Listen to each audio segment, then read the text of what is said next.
नमस्कार दोस्तों। सभी व्रत और त्योहारों में विनायक जी की कहानी सुनी जाती है। विघ्न विनायक श्री गणेश जी को देवताओं में सर्वोच्च स्थान प्राप्त है। गणेश जी को देवताओं में प्रथम पूज्य माना जाता है, इसलिए त्योहार के दिन व्रत कथा सुनने के साथ विनायक जी की कहानी सुनी जाती है। इससे व्रत का पूर्ण फल प्राप्त होता है।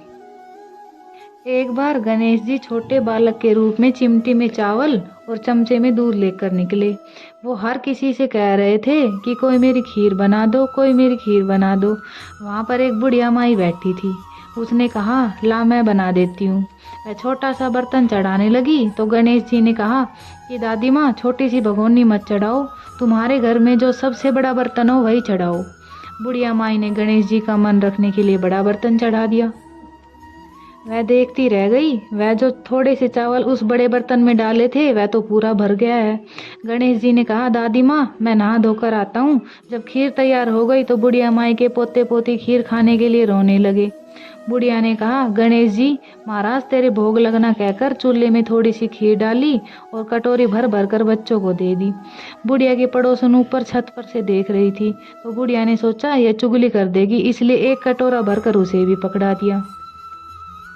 बेटे की बहू ने भी चुपके से एक कटोरी खीर ले जाकर खाई और कटोरा चक्की के नीचे छुपा दिया। अभी भी गणेश जी नहाकर नहीं आए थे और बुढ़िया को भी भूख लग रही थी, तो वह भी एक कटोरी में खीर डालकर किवाड़ के पीछे बैठकर एक बार फिर कहा कि गणेश जी महाराज आपको भोग लगे, यह कहकर खाना शुरू कर दिया। तभी गणेश जी आ गए। बुढ़िया माई ने कहा, आजा रे गणेश, खीर खा ले, मैं तो तेरा इंतजार कर रही थी।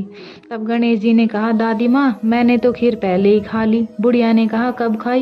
गणेश जी ने कहा, जब तेरे पोते पोती ने खाई तब खाई थी, जब तेरी पड़ोसन ने खाई तब खाई, और जब तेरी बहू ने खाई तब भी खाई थी, और अब तूने खाई तो मेरा पेट पूरा ही भर गया।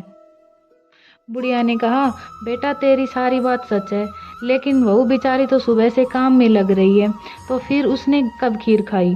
गणेश जी महाराज ने कहा, चक्की के नीचे देख, झूठा कटोरा पड़ा है, तूने तो मेरे भोग तो लगा ही दिया, वह तो बिना भोग के ही खा गई। बुढ़िया ने कहा, बेटा घर की बात है, घर में ही रहने दो, अब बताओ बची हुई खीर का क्या करूं? गणेश जी ने कहा, नगरी को जिमा दो। बुढ़िया माई ने पूरी नगरी जिमा दी, फिर भी बर्तन खाली नहीं हुआ। जब राजा को यह बात पता चली तो राजा ने बुढ़िया को बुलाया और कहा, क्यों री बुढ़िया, ऐसा बर्तन तेरे घर पर कहाँ से आया? ऐसा बर्तन तो राजमहल में होना चाहिए। बुढ़िया ने कहा, राजा जी इस बर्तन को आप ले लो। राजा जी ने खीर का बर्तन महल में मंगा लिया। लाते ही खीर में कीड़े मकोड़े बिच्छू कंचले हो गए और दुर्गंध आने लगी। यह देखकर राजा ने बुढ़िया से कहा, बुढ़िया बर्तन वापस ले जा, तुझे हमने दिया।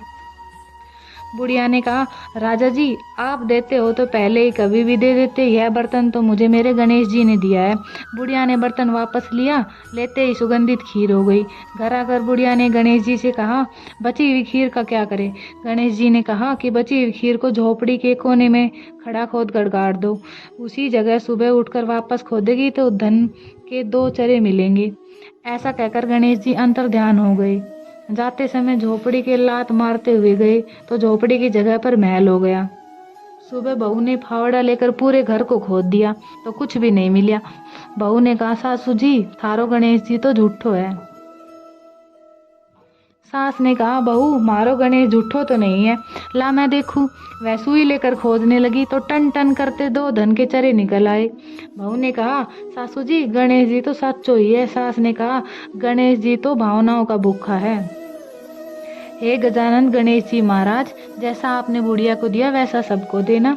विनायक जी की कहानी कहने वाले, हुंकार भरने वाले और आसपास के सभी सुनने वाले सबको देना। बोलो गणेश जी महाराज की जय।